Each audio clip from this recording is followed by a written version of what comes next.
Assalamualaikum warahmatullahi wabarakatuh. Tonight, we will focus on the presentation of the initial proposal by each of the PhD students. And we invite Mr. Sonko Mohammadi to present his initial proposal. The title is Exploring the Determinants on Adoption of Takaful in Uganda, a Case of Insurance Training College. فليتفضل Mr. Sonko. You can start about 10 minutes from now. Mr. Sonko? Oh, I think he is gone. Maybe he's having internet problem.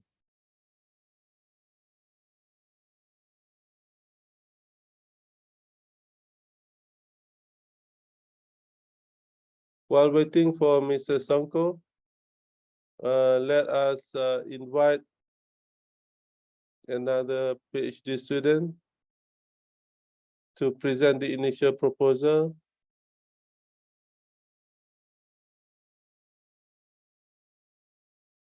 So who is ready to start?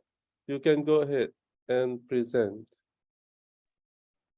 Maybe I will try both. Ya, silakan. But I apologize. I will present with bahasa. It is okay. It's okay. Because okay, I will share.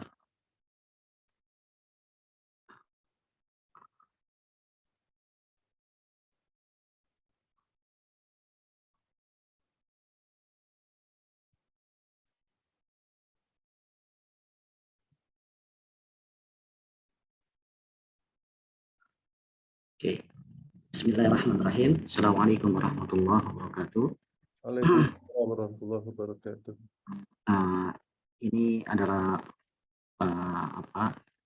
inisial proposal saya yang bertajuk usulan model keuangan sosial Islam berbasis digital untuk usaha mikro dan kecil di saat krisis.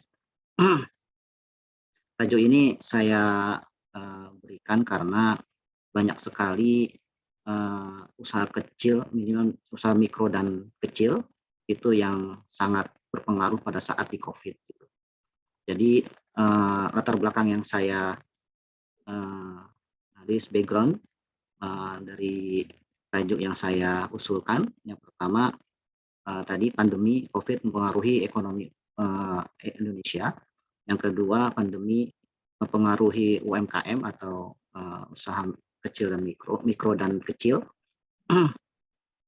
Yang ketiga, Islamic Social Finance adalah sebagai instrumen keuangan yang menjadi alternatif di masa krisis. Yang keempat, fintech menjadi implementasi fintech menjadi implementasi pada model Islamic Social Finance, dan di sini ada tujuan. Nah, di sini pandemi COVID-19 mempengaruhi ekonomi Indonesia, di mana terjadi resesi di Indonesia pada saat terjadinya pandemi.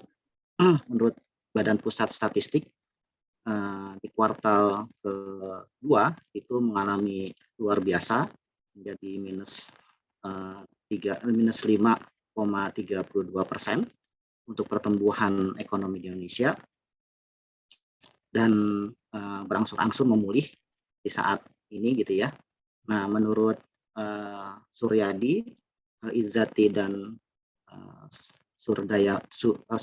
Surya Dharma gitu ya 2020, hal ini akan terus meningkat akan terus memperburuk jika penanganan COVID-19 itu tidak berhasil dan berlarut-larut di Indonesia. Nah, ini data dari Kementerian Koperasi atau Koperasi dan UMKM gitu ya 2021, di mana mikro dan small gitu ya dan usaha kecil itu sampai 99%. Nah, ini mengapa saya mengambil tajuk untuk yang usaha mikro dan kecil gitu. Nanti fokusnya kepada usaha mikro dan kecil. Karena yang berdampak sangat krusial adalah usaha mikro dan kecil. Nah, di sini menurut Lutfi, pandemi sangat berpengaruh pada usaha kecil dan menengah gitu ya. Hal ini ditunjukkan dengan menurunnya pendapatan dan permintaan produk UMKM di Indonesia, bahkan ada yang tidak memiliki pendapatan sama sekali di sana. Nah, masalah ini harus dapat diatasi dengan segera gitu ya, tetapi dengan memakai lembaga non perbankan gitu. Karena ini akan memberikan solusi. Kalau perbankan mereka tidak akan sanggup. Nah, di mana penelitian Adian 2020 menyatakan bahwa penanganan UMKM yang diakibatkan oleh pandemi itu harus dananya dana hibah gitu.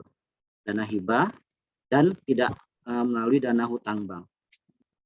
Nah, selain itu UMKM ini harus melakukan efisiensi, yaitu dengan menunda investasi, mengurangi biaya tenaga kerja dan mengurangi biaya. Ini menurut Thor Green dan Williams 2020. Nah, di sini COVID-19 itu di Indonesia menyebabkan laju kemiskinan itu sangat pesat gitu ya, sangat pesat. Dan di mana juga UMKM itu bertambah gitu ya, UMKM yang berdampak gitu ya, atau yang berpengaruh dari pandemi COVID itu meningkat menjadi 30 UMKM gitu ya, yang harus pilot gitu atau bangkrut gitu. Ini menurut CNN 2021. Nah, Islamic Social Finance ini sangat terbukti dari penelitian Ahmad gitu, terbukti atau membuktikan bahwa wakaf itu dapat digunakan untuk pembiayaan mikro.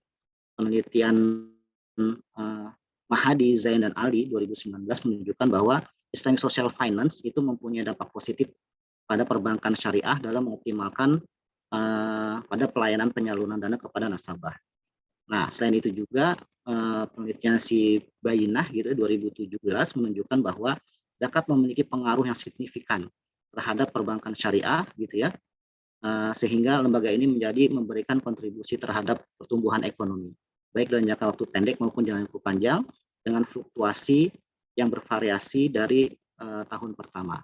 Penelitian Hamzah dan Anwar 2020 yang meneliti tentang bank infak. Nah, ini yang background saya untuk meneliti bagaimana modelnya, meneliti tentang bank infak gitu, di mana proses pengelolaan menggunakan instrumen pengajian majelis taklim dan melalui masjid-masjid serta memperdayakan masyarakat berbagai daerah. Nah, ini fintech, ternyata fintech sudah digunakan gitu ya di dalam penerapan Islam Social Finance. Pertama, Basnas, Badan Amil Zakat Nasional Indonesia itu telah bekerjasama dengan fintech misalnya GoPay gitu ya, OVO, Dana, dan ShopeePay misalnya untuk memudahkan muzaki dalam membayar zakat. Di sini saya mengambil dari Badan Amil Zakat.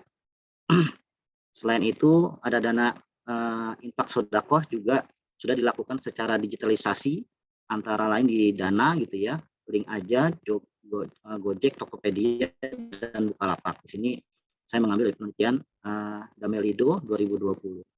Nah, yang jadi masalah adalah model crowdfunding yang telah berjalan di Indonesia itu ada dua, yaitu model crowdfunding komersil gitu dan sosial. Akan tetapi yang komersil ini gitu itu di bawah naungan atau naungan dari OJK, Otoritas Jasa Keuangan.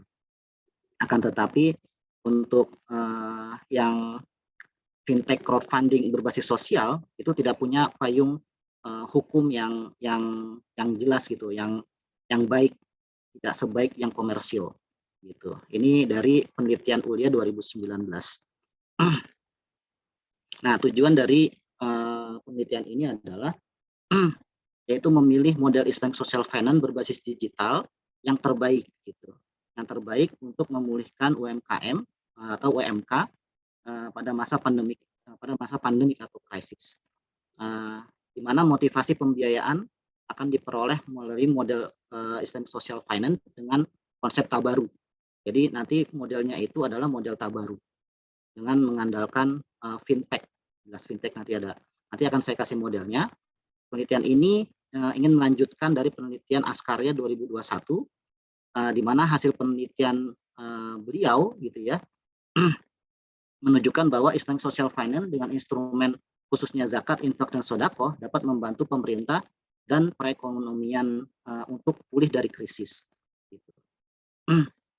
Nah, hasil ini diharapkan dapat memberikan solusi dalam pemulihan ekonomi melalui peran usaha mikro. Nah, ini landasan teori atau pertama Islamic Social Finance dan modelnya. Nah, ini saya mengambil dari Askarya dan Sakti. Bagaimana Islamic Social Finance itu merupakan bagian dari keuangan Islam yang mempromosikan pemberdayaan sosial ekonomi dengan perangkat zakat, infak, wakaf, dan keuangan mikro Islam. Ini dari banyak penelitian yang saya tuangkan. Nah, penyebaran COVID-19 membutuhkan instrumen sosial dalam mendorong perkembangan ekonomi masyarakat, dan itu ISF merupakan instrumen yang sangat kontributif positif gitu ya, yang positif dalam berkontribusi dan signifikan dalam mengentaskan kemiskinan selama pandemi COVID. Di sini dari Umar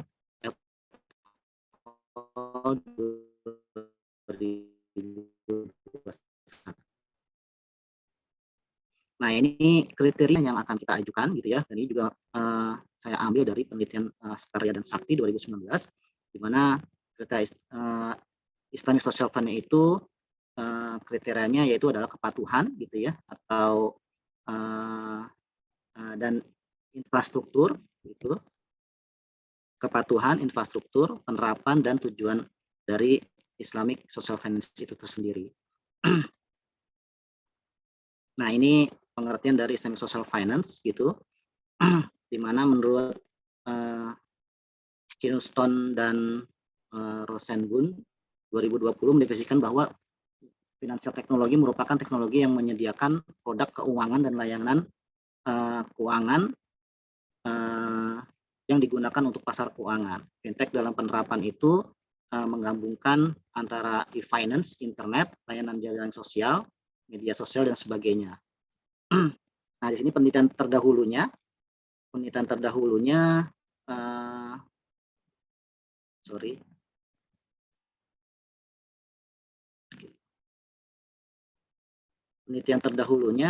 di sini saya untuk kita menerapkan model untuk Islamic Social Finance itu sangat jarang sekali, jarang sekali dalam topik model atau tajuk model Islamic Social Finance gitu ya, berbasis digital itu sangat jarang sekali. Yang ada hanyalah penelitian-penelitian yang menerapkan misalnya zakat diterapkan terhadap fintech gitu ya, dan lain sebagainya. Tapi penelitian ini berhubungan dengan penelitian Askarya gitu ya, di mana penelitian ini berbasis keuangan mikro dengan adanya pembahasan Islamic Social Finance. Sedangkan Zam et al. Ini dan Sakti hanya metode yang sama dengan menggunakan ANP dan DP model. Sedangkan penelitian ini juga dilakukan untuk menanggulangan krisis keuangan pada saat pandemi COVID. Ini data yang saya gunakan, di mana data ini saya menggunakan data primer gitu ya sebagai sarana mengambil keputusan untuk menentukan kesesuaian model Islamic Social Finance berbasis digital. Nah, data primer ini saya dengan menggunakan metode focus group discussion gitu ya, atau FGD kepada para ahli di bidang masing-masing. Di sini saya mengambil dari Neymira dan Saati 2004, Askarya 2005. Nah, saya memakai metode ANP, analisis network process gitu ya, analisis network process yang memiliki 2 tahap pengumpulan data. Tahap pertama merupakan pengumpulan data dan informasi dengan melakukan in-depth interview atau wawancara yang mendalam gitu ya dengan beberapa responden yang dipilih. Nah, wawancara ini fokusnya untuk validity data dan validity model gitu. Ini yang saya bertanya kepada Prof. Yusuf yang kemarin. Untuk menyusun modelnya kita harus ada validitas dari kriteria dan validitas dari model Islamic Social Finance itu tersendiri. Nah, yang kedua adalah merancang kuesioner nantinya. Kalau sudah kriteria sudah divalidasi, maka akan dirancang kuesioner dengan kerangka ANP gitu ya, yang telah dibuat gitu. Nah, nanti kita akan menanyakan kepada praktisi, akademisi, dan regulasi gitu ya, regulator untuk memilih mana yang paling sesuai dari kriteria dan model Islamic Social Finance itu tersendiri. Nah, ini beberapa expert. Yang pertama ini expert dan practitioner responden to validity criteria and model. Ini baru 3 orang yang saya masukkan gitu ya. Ini beliau adalah Rifki Ismail ini, beliau adalah supervisor saya, supervisor tesis master degree gitu ya. Ustadz Askarya juga supervisor saya di master degree. Nah, yang kurang adalah 2 dari praktisi Islamic Social Finance. Mungkin nanti kakak saya karena beliau di Badan Wakaf gitu ya, Wakaf Inovatif, dan satu lagi dari teman teman dosen saya gitu sebagai Dewan Pengawas Syariah di Bank Muamalat gitu ya, BMM, Baitul Mal Muamalat. Itu 2 orang. Apakah itu cukup? Mungkin nanti pertanyaan seperti itu ke Prof. Yusuf gitu. Nah, yang kedua adalah expert dan presiden untuk responden ANP. Sebenarnya Prof, penelitian ini sudah selesai gitu, sudah sampai selesai sebenarnya, tinggal masuk ke jurnal gitu. Dan ini penelitiannya karena kita mengajukan untuk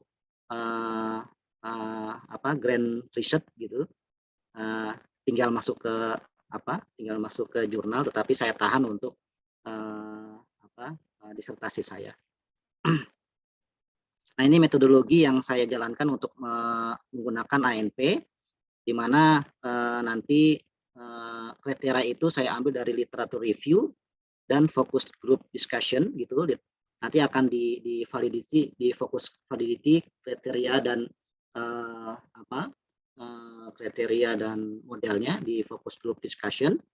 Tapi saya juga pakai literatur review. Nah, nanti ada in-depth interview, semi structure DLP questionnaire gitu ya, struktur DLP questionnaire, DLP ranking. Nanti ada ANP constructor model, nanti ada ANP validity model. Di sini dari expert dan researcher gitu. Dan tahap-tahap ini di sini digunakan untuk memecahkan masalah dengan teori matematika yang mampu menganalisa pengaruh unsur-unsur yang berinteraksi dengan menggunakan perangkat asumsi. Ini Nizam et al. 2020. Dengan menggunakan umpan balik jaringan, elemen dapat bergantung pada komponen seperti jaringan hierarkis gitu ya, tetapi ini juga diandalkan untuk elemen lain. Ini Saati 2005. Nah, ini adalah scale gitu ya dari ANP tadi. Jadi dari 1 itu dari dari 1 sampai 9. Dari extreme important sampai ke equal important. Jadi ada 9. Nanti praktisi expert akan apakah ini important or not gitu. Nah, di sini adalah kerangka dari atau riset framework saya gitu ya, riset framework. Pertama, menentukan model keuangan syariah gitu ya, dengan yang sesuai dengan UMK untuk mengatasi pandemi COVID gitu ya. Sebenarnya ini kita ganti jadi krisis. nanti dengan interview untuk kriteria ini gitu ya. Nah, di sini ada alternatif model zakat dengan fintech, model sedekah dengan fintech, model wakaf dengan fintech. Nah, ini modelnya seperti ini. Modelnya seperti ini, model zakat dengan fintech di mana muzaki akan nanti secara online gitu ya, akan menyalurkan dananya ke fintech corporation. Nanti fintech ini berupa zakat gitu akan dinaungi oleh Basnas gitu, Badan Amil Zakat Nasional. Nah, nanti si Amil akan bekerjasama dengan Basnas dan fintech corporation ini. Nah, nanti Amil yang akan menyalurkan dengan offline untuk karena zakat kontraknya adalah zakat kontrak gitu ya. Di sini untuk yang loss of business by micro and small enterprise gitu. Jadi yang kehilangan bisnisnya gitu atau yang bangkrut.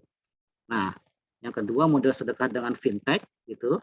Di sini ada Munfik secara online akan menyalurkan dananya dengan dana tabaru gitu ya, tabaru kontrak gitu.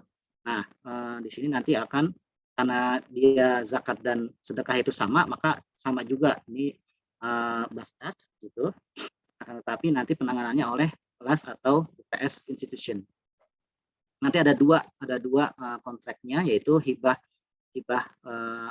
akad hibah dan akad court gitu. Dimana kalau yang hibah itu ya untuk yang loss gitu, loss of business. Tapi kalau yang court itu untuk development, untuk pengembangan bisnis gitu. Di sini dengan offline.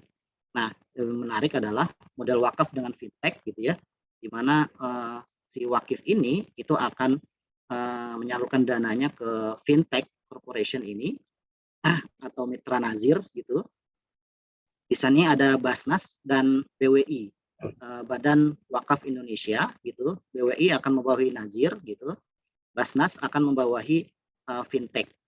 Nah, nanti si nazir ini akan menyalurkan dananya ini gitu, menyimpan pokok wakafnya ke lembaga keuangan simpanan atau banking gitu ya, atau ke SWR, sukuk wakaf retail. Nah, nanti hasilnya ada 3, di mana nanti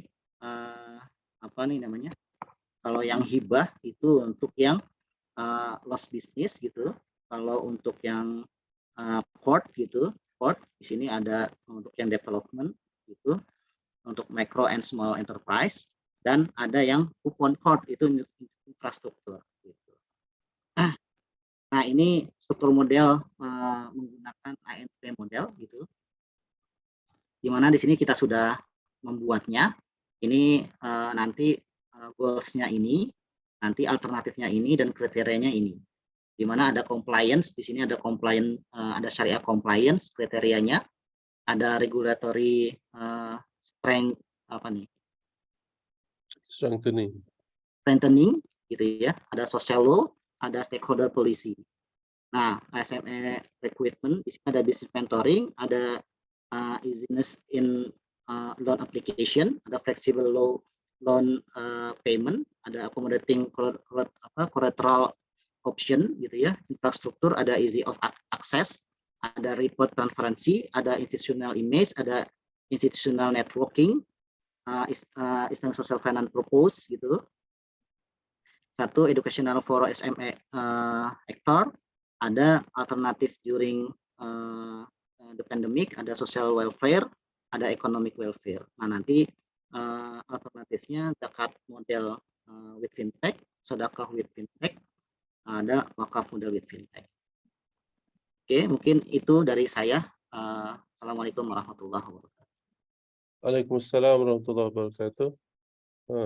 Bagus presentation oleh Bapak Fakri. Cuma saya ingin bertanya tentang research questions dan research objektif ya. Barangkali saya terlepas pandang. Tujuan ya. Tujuan ini adalah untuk memilih model ASF berbasis digital yang terbaik. Okey, jadi mungkin boleh pecahkan kepada beberapa objektif ya. Okay. Ini mungkin dijadikan sebagai objektif umum. Okay. Jadi perlu ditambah mungkin objektif yang khusus ya. Kebiasaannya di peringkat PhD ada sekurang-kurangnya 3 objektif yang khusus yang ingin dicapai. Mungkin ada tapi saya belum nampak di sini. Kemudian sebelum tujuan atau objektif itu kita juga perlu nyatakan research questions ya. Oke. Ya, Hmm. research questions-nya saya cadangkan ada mungkin 4 atau 5 macam itu. Sekurang-kurangnya 3. Bagaimana untuk kita menulis research questions dan research objectives itu bergantung kepada model kita ya. Ya. Jadi nanti Bapak Fakri lihat semula model, saya rasa model itu sangat bagus. Cuma daripada model itu bagaimana kita nak membentuk research questions dan research objective ya. Ya, research questions adalah persoalan penelitian yang kita ingin jawab. Pada penghujungnya kita akan dapat menjawab. Kemudian research objektif juga adalah kita panggil mirror atau cermin ya, kepada research questions. Research question. Oke. Jadi research objektif adalah apa yang akan kita capai ya. Apakah yang akan dicapai oleh penelitian atau kajian ini pada penghujungnya, iaitu pada bab 4 nanti kita akan mencapai objektif yang kita nyatakan dan kita dapat menjawab persoalan kajian atau research questions.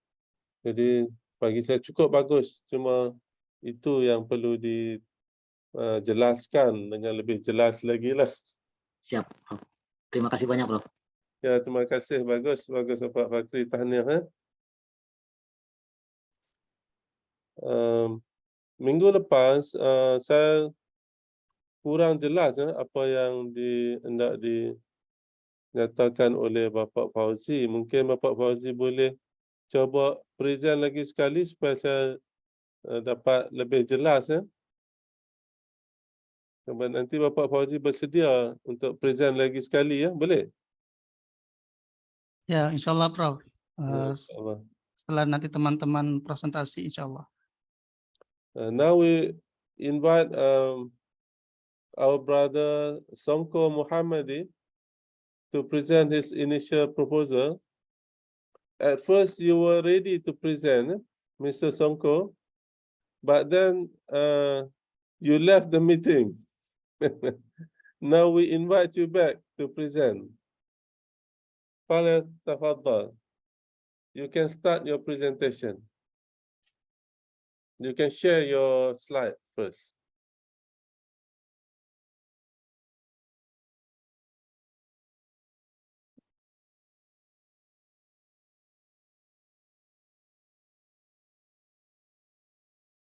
Are you ready to present?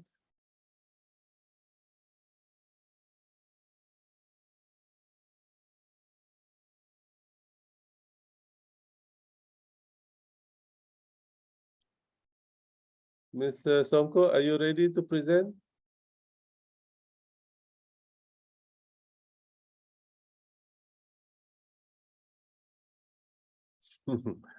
I cannot see the slide.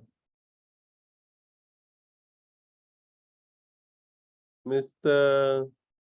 Songko?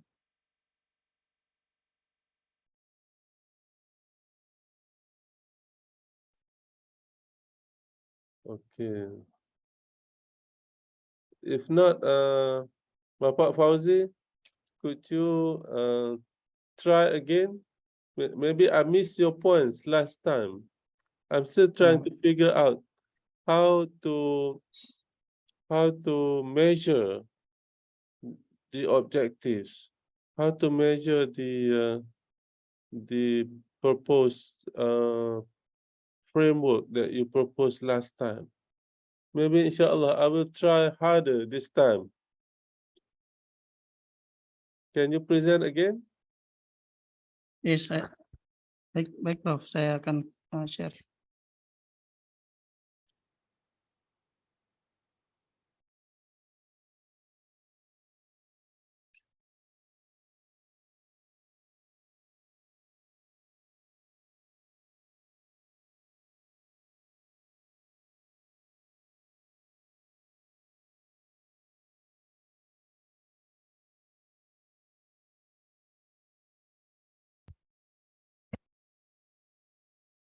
Baik, Prof.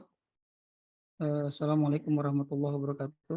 Waalaikumsalam warahmatullahi Waalaikumsalam wabarakatuh. warahmatullahi. I'm sorry, I can speak in bahasa. Okay, it's alright. Oke.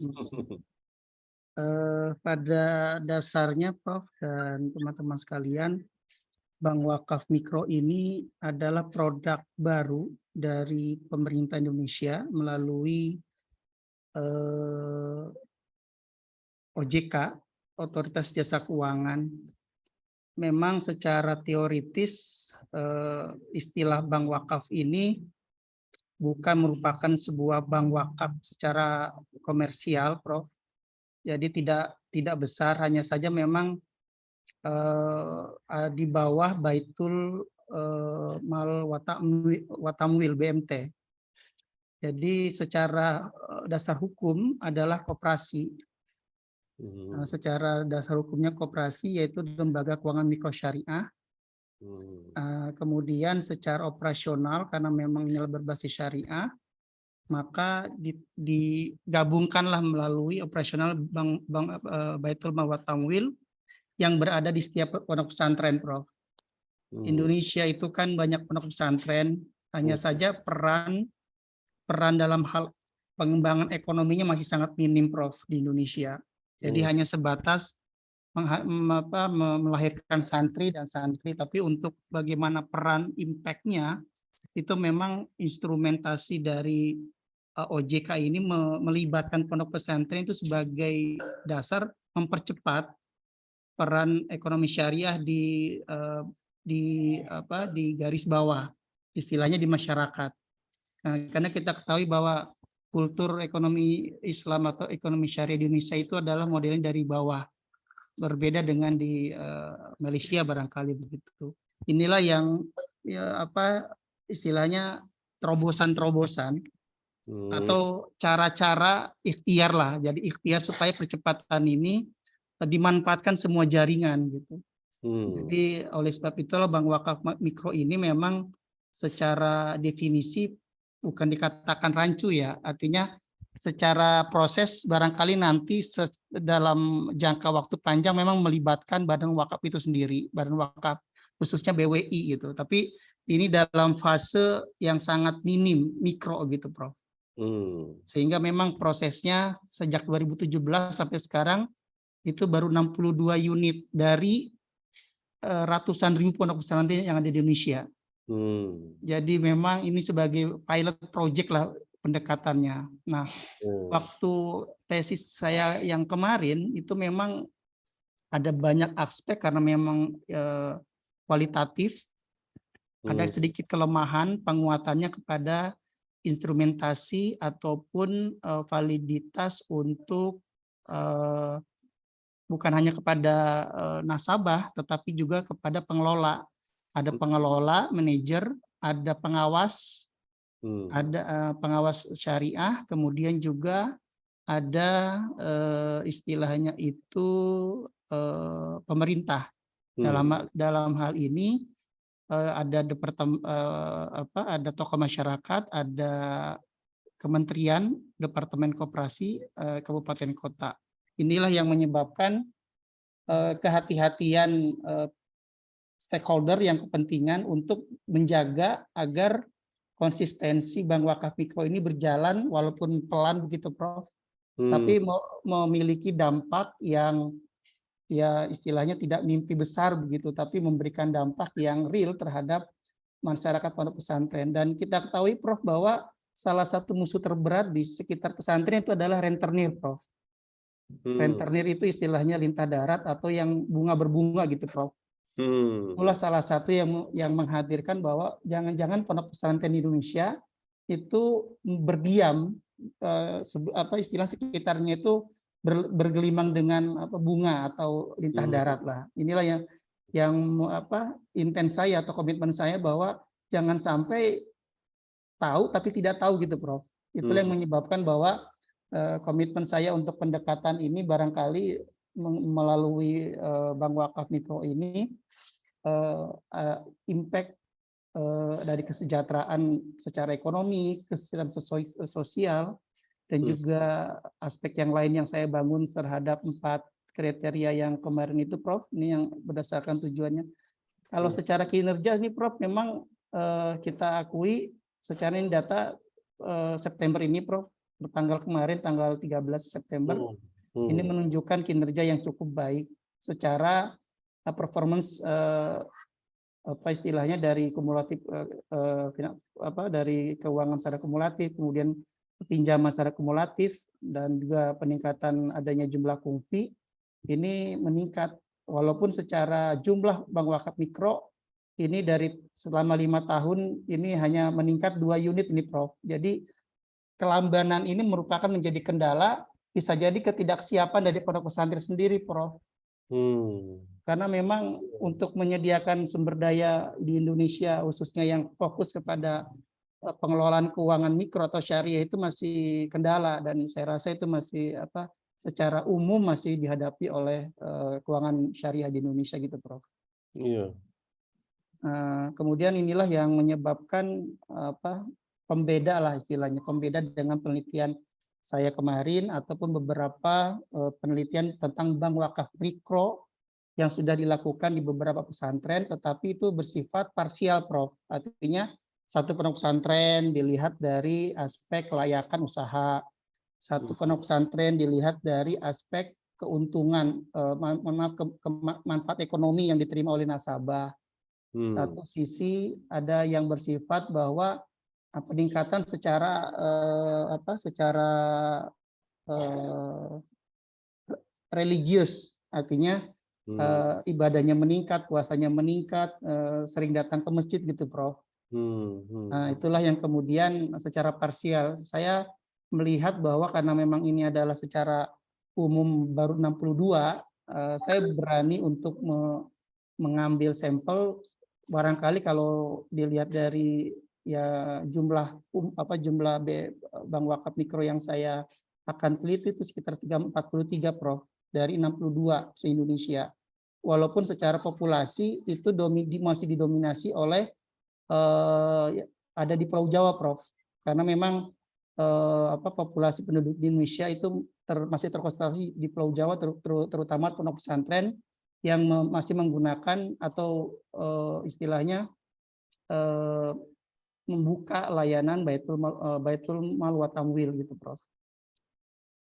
Nah, kemudian inilah yang ada sekitar kenapa ini penting begitu yang sudah saya sampaikan tadi begitu itu, Prof. Dan saya sih berharap kepentingan ini menjadi satu kesadaran bersama bahwa pondok pesantren itu tidak sebatas melahirkan santri-santri yang baik, tapi juga iklim gitu, Prof. Iklim dari sekitar pondok pesantren itu memberikan dampak yang baik, terutama untuk peningkatan kesejahteraan baik sosial maupun secara ekonomi.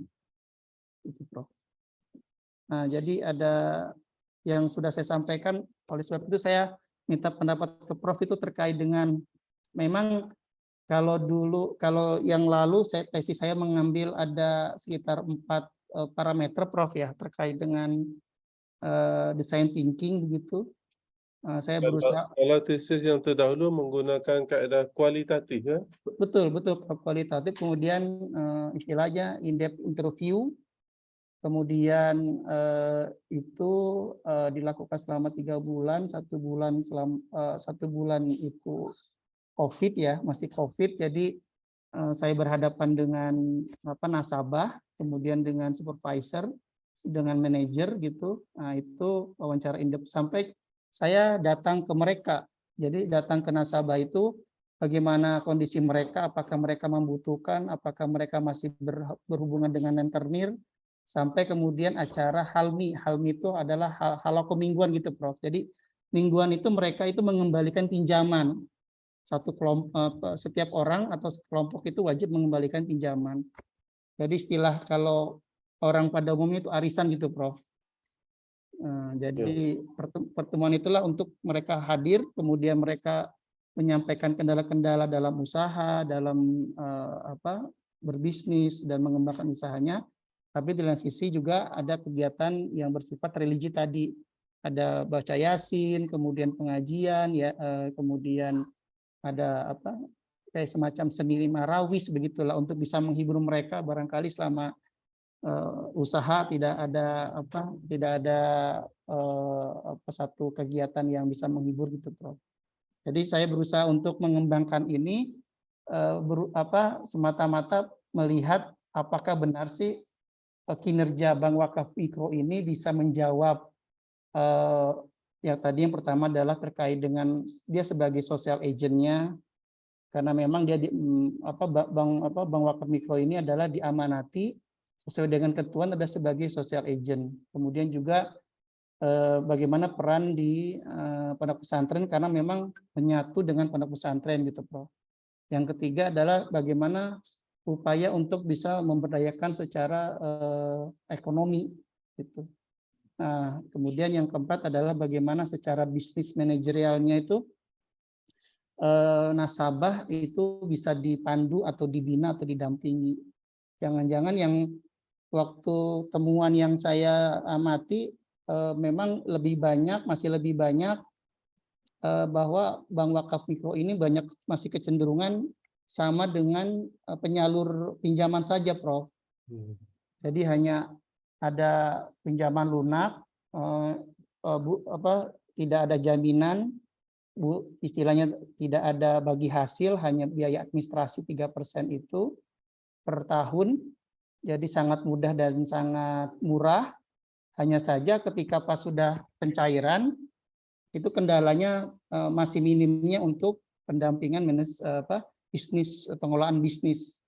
Ini yang diamanati oleh Bank Wakaf Mikro ini adalah kerjasama dengan berbagai pihak terkait dengan produk ini halal atau tidak, sudah dapat binaan atau tidak, apakah kemudian dikembangkan menjadi produk daerah misalkan kalau misalkan dia khas dari daerah masing-masing. Kemudian yang kelima adalah bagaimana memang bisa mengurangi atau berdampak kepada garis kemiskinan yang diperolehnya begitu Prof. Kalau dalam penelitian saya kemarin memang secara garis kalau batasannya adalah menggunakan data BPS atau 442.000 per kapita untuk Provinsi Banten, itu mereka sudah di atas Prof. Artinya sudah bukan dikatakan miskin begitu. Kalau dalam ketentuan batasan Biro Pusat Statistik gitu. Hanya saja memang mereka masih berhadapan dengan hutang-hutang lain Prof gitu. Ada hutang rentenir, ada hutang yang lain begitulah. Ini yang konsistensi nasabah syariah itu seharusnya dia satu dulu istilahnya, kemudian dibina sampai selesai, kemudian dia pinjam lagi begitu. Jadi tidak tutup lubang, buka lubang tutup lubang lah bahasa belum ditutup lubangnya hutangnya kemudian dia berhutang di tempat lain begitu. Nah ini yang keenam ini terkait dengan menggunakan variabel moderating ya Prof ya. Jadi kelima variabel ini saya berusaha untuk bisa mengkoneksikan dengan apakah dapat untuk bisa digunakan sustainability keuangan mikro syariah ini keberlanjutannya itu berhubungan dengan 5 variabel yang tadi sudah saya sebutkan. Nah, kemudian bagaimana yang kemarin bisa secara pribadi saya ajukan ke Prof atau diskusi dengan Prof atau konsultasi dengan Prof adalah terkait dengan impact atau pengaruh antara istilahnya lembaga keuangan syariah atau Bank Wakaf Mikro itu tersendiri secara berlanjutan apakah memberikan pengaruh atau berpengaruh terhadap kinerja Bank Wakaf Mikro itu sendiri, Prof. Itu barang sama Prof ini untuk menjawab tadi ini tujuannya. Kemudian literature review yang saya pakai makanya memang kemarin saya agak sedikit mencari beberapa pendekatan terkait dengan performance theory, Prof. Makanya saya bilang apakah memang saya khawatir mengambil dasar teori performance untuk kelembagaan, Prof. Untuk kelembagaan kan memang ada kinerja karyawan atau pegawai, ada kinerja keuangan, misalkan ada kinerja kinerja jabatan begitu Prof, ada kepala sekolah, ada dosen dan lain-lain, tapi yang berusaha untuk saya dekati secara kinerja secara kelembagaan yang sudah ditentukan oleh Bank Wakaf Mikro. Saya konsultasi kemarin Prof oleh salah satu pengelola Bank Wakaf Mikro Pusat di Jakarta. Memang ada pedomannya, hanya saja secara pengukuran secara nasional belum pernah ada Prof. Nah, jadi selama ini pelaporannya hanya yang sudah saya sampaikan tadi itu datanya real time, jadi update lah istilahnya. Tapi itu hanya sekedar yang keuangan saja, tapi secara menyeluruh itu beliau mengatakan bahwa belum ada di Indonesia, artinya maksudnya di Indonesia itu menyeluruh terkait dengan mengkoleksi data atau performance secara umum sesuai dengan pedoman gitu Prof. Itulah yang jangan-jangan saya khawatir begini Prof, justru jangan-jangan ini akan jadi proyek gagal gitu Prof. Padahal respon dari masyarakat itu baik begitu. Cuman transisi dari pengelolaan, kesiapan infrastruktur, kesiapan SDM, persepsinya itu masih perlu dipercepat gitu Prof. Oleh sebab itulah apa istilahnya komitmen saya terhadap proposal ini, kalau Pak Dr. Saiful menyatakan bahwa lanjutkan saja, jadi sehingga kemudian menjadi berkembang secara framework-nya, secara teoritis maupun secara akses manfaat dan dampaknya terhadap variabel yang lain. Ini yang saya bangun Prof untuk theoretical framework Prof, ada social agency, pondok pesantren maupun ini adalah agen sosial, kemudian ini adalah pondok pesantren, kemudian ada pengembangan ekonomi, kemudian ini adalah pendampingan bisnis, pengelolaan bisnis, kemudian adalah untuk pengurangan kemiskinan. Nah ini melihat dampaknya atau pengaruhnya terhadap keberlanjutan dalam lembaga keuangan mikro syariah atau bank wakaf mikro itu sendiri. Nah setelah itu ini sebagai variabel moderating Prof. Kemudian untuk melihat performance di sini, kemudian dilihat bagaimana apakah semakin baik kinerjanya suatu bank wakaf mikro itu akan memberikan lebih dalam penciptaan kesejahteraan masyarakat sekitar pondok pesantren Prof. Ini Prof yang secara teoritis. Kemudian secara hipotesis yang sudah saya sampaikan, ini hipotesisnya ada barangkali kalau memang menurut Prof saran Prof ini memang variabelnya terlalu berlebih, saya mohon pendapat begitu. Yang maksud saya apakah memang layak untuk variabel ini dikoneksikan secara teoritis dan juga secara hipotesis, mohon sarannya gitu Prof. Jadi sehingga bisa menguatkan hipotesis yang saya bangun dalam initial plan ini Prof. Untuk sama Prof, sesuai dengan setiap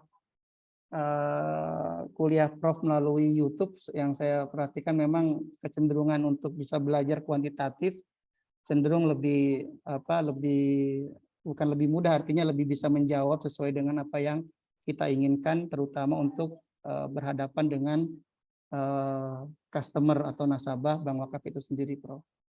Ini yang saya sampaikan tadi dari 62, ini saya mengambil 43 dari total seluruh ada jumlah nasabah.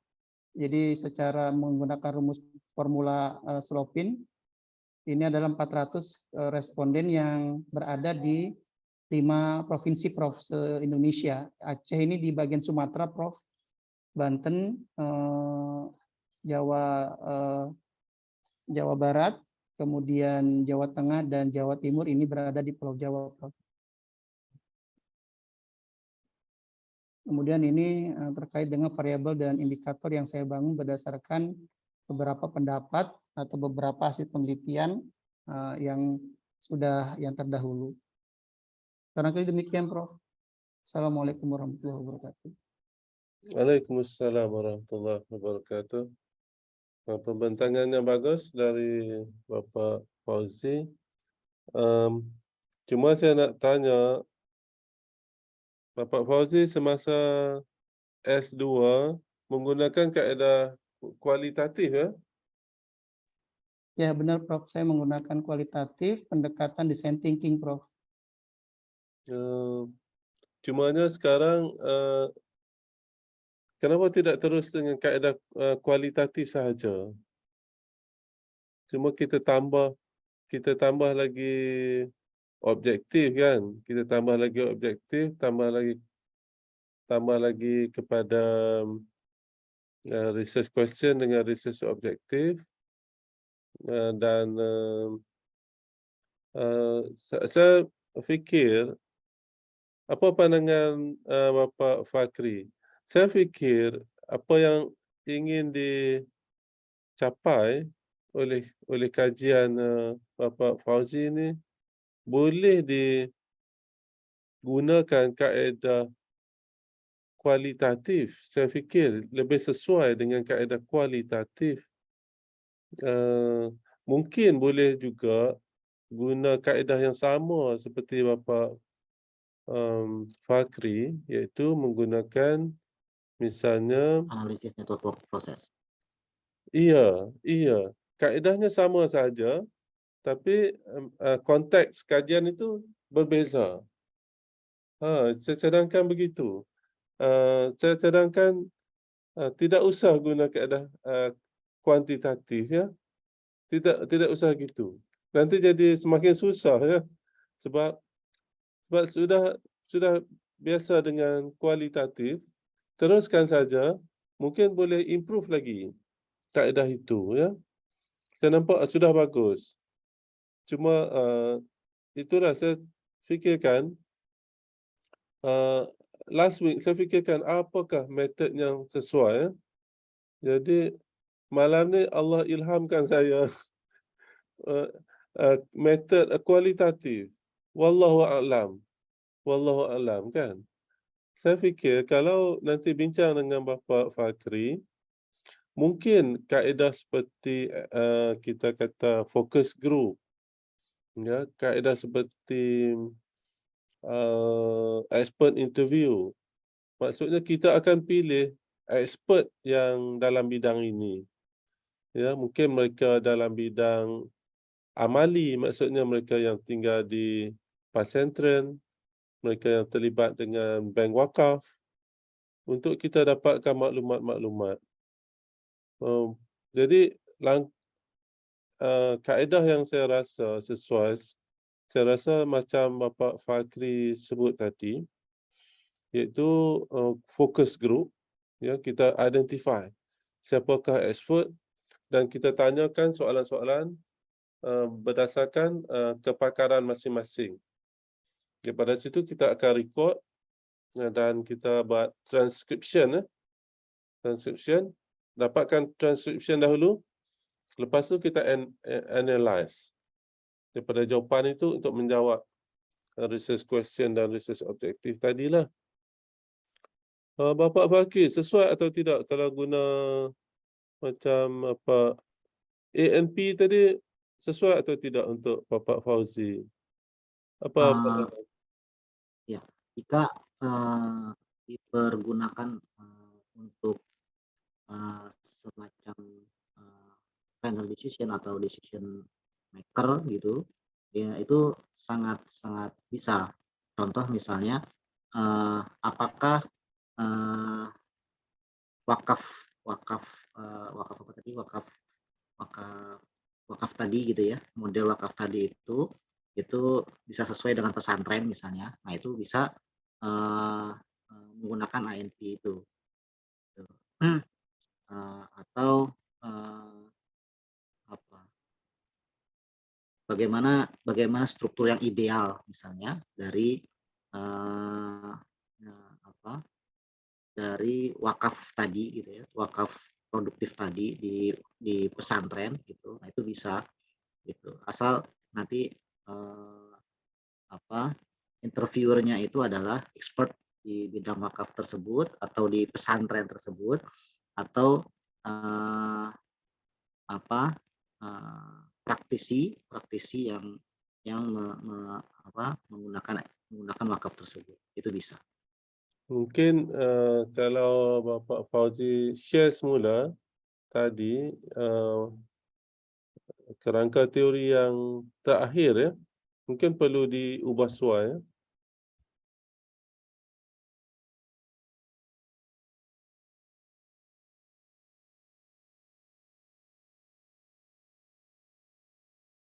Yang terakhir ini nampak seperti kaedah kuantitatif ya. Yang ni boleh delete yang ni. Tengok yang ni saya rasa kalau kita nak buat kualitatif, jadi kerangka ini kurang sesuai sebab ini lebih kepada kuantitatif ya. Tengok yang sebelumnya. Ini Prof. Ke depan lagi ada. Lagi.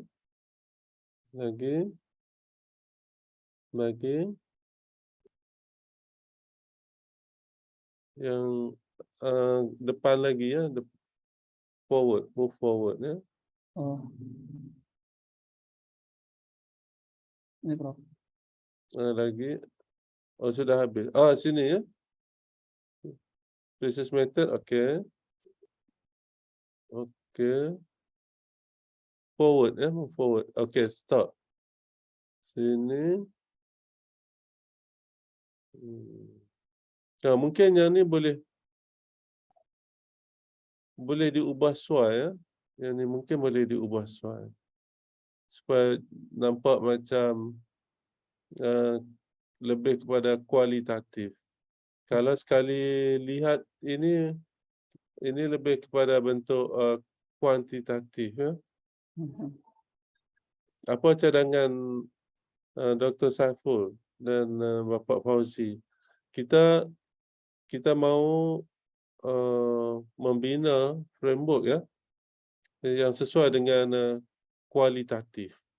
Saya mencadangkan Bapak Fauzi, nampaknya objektif dan research question sangat bagus, dan beliau cuba extend daripada masters. Saya rasa bagus. Kita tak perlu buat benda baru, kita extend. Saya sudah nampak apa yang cuba di extend itu. Cuma bila Bapak Fauzi mau tukar kepada kuanti, saya rasa lebih sesuai dibuat kuali. Ya. Kuali lebih sesuai. Dan daripada yang S2 dahulu, sudah ada model kuali bukan? Jadi extend daripada model kuali itu saja. Mungkin model kuali yang S2 dahulu ada 5 contoh ya. Contoh, sekarang jadi 7. Jadi extend saja di situ. Tak perlu membuat sesuatu yang baru. Tak perlu membuat kaedah kuanti. Sebab saya risau nanti tak dapat siap nanti. Mohon saran Prof. Baiklah kalau misalkan memang saran Prof untuk bisa di-extend ke kualitatif, kita akan sesuaikan dengan improvement. Kemudian juga terkait dengan pendekatan, barangkali tadi Pak Fahri menggunakan ANP. Kalau misalkan, kalau kemarin kan saya menggunakan design thinking Prof. Artinya secara konseptual memang masih lemah, oleh sebab itu tesis saya kemarin itu menguatkan secara konsepsi, secara definisi begitulah. Hanya saja memang perlu pembuktian secara kuanti. Barangkali itu menjadi parsial nanti untuk dikaji dalam bentuk jurnal Prof, misalnya. Jurnal secara parsial begitu untuk. Tapi saya terima kasih atas saran Prof untuk diperbolehkan kuali, karena selama ini yang saya dengar dari Prof selalu pendekatan di UNISYAM itu culture-nya adalah barangkali kuanti ya. Kemudian tidak semestinya. tidak semestinya. Tidak semestinya. Bergantung pada apa yang ingin dikaji, objektif dan research question. Kita menerima kedua-dua bidang. Cuma apa yang saya lihat, apa yang ingin dicapai oleh Bapak Fauzi itu lebih sesuai dengan kuali. Ya. Kalau sesuai dengan kuali, buat dengan kuali. Kalau pendekatan NVIVO Prof, kalau di UNISYAM NVIVO misalkan pendekatan analisisnya. Ya, boleh. Boleh. NVIVO itu satu pendekatan yang sangat bagus.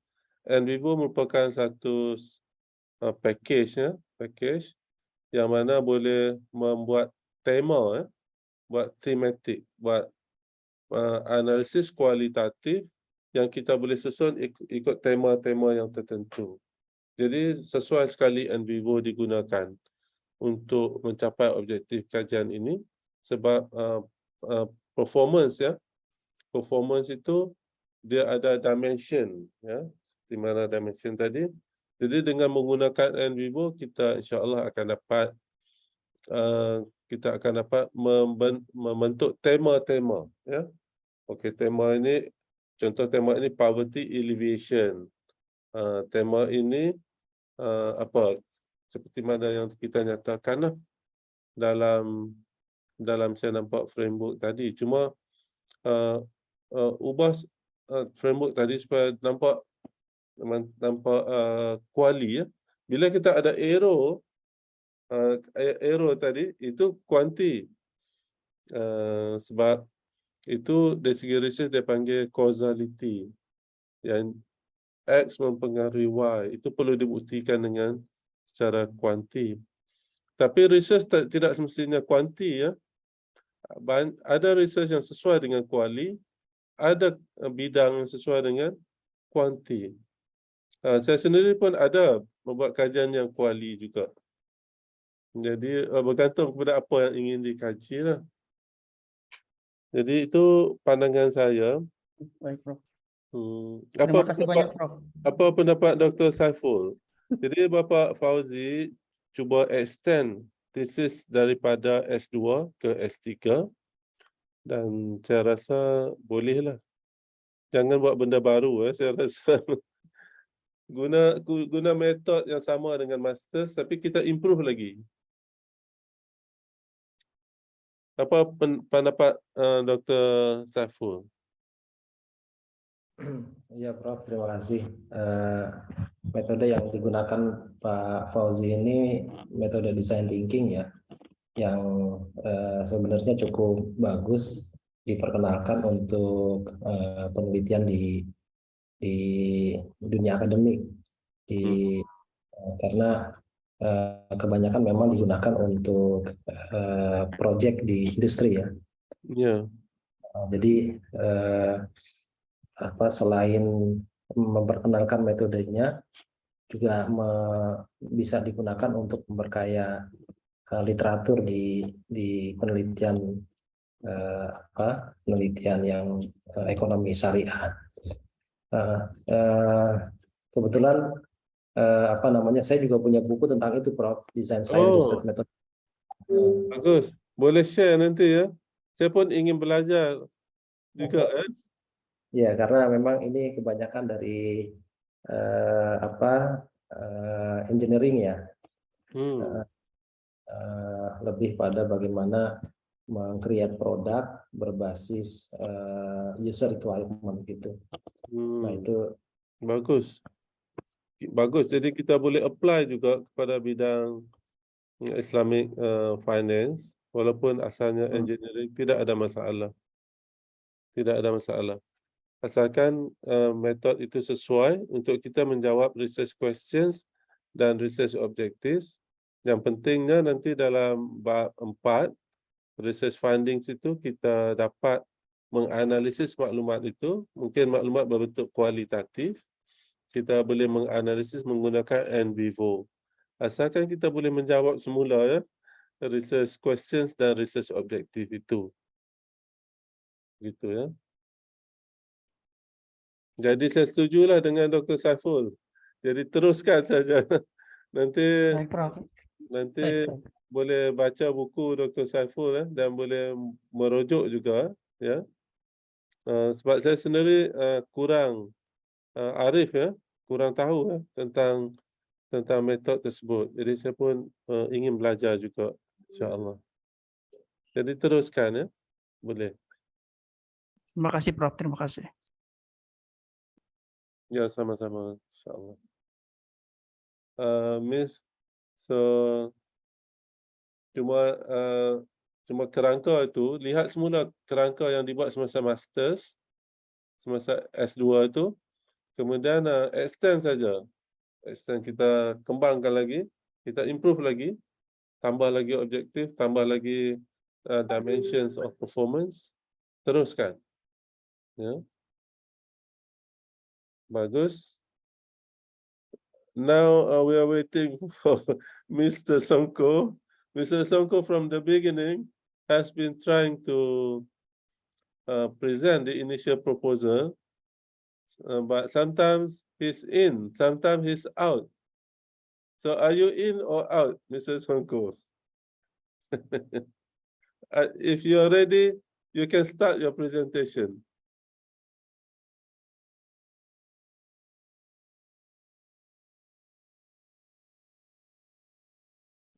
Okay. So you can unmute. Yeah, Mr. Songko, you can unmute yourself. Yeah, I see that you Yeah, he unmute. said Now he you has a technical problem. yeah. In the chat box, he said that he has a technical problem for in the voice. Yeah, This I voice. checked that he already unmute. That means he can speak now.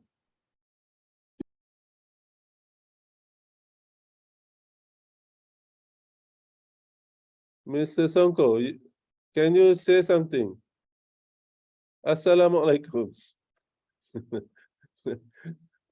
I see that he's not moving. You say something. We want to see if we can hear or not.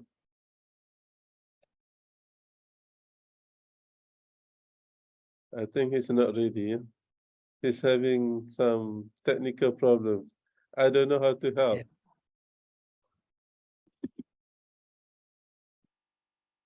Okay. Maybe we invite Bu Rosida to present the initial proposal while waiting for Mr. Songko.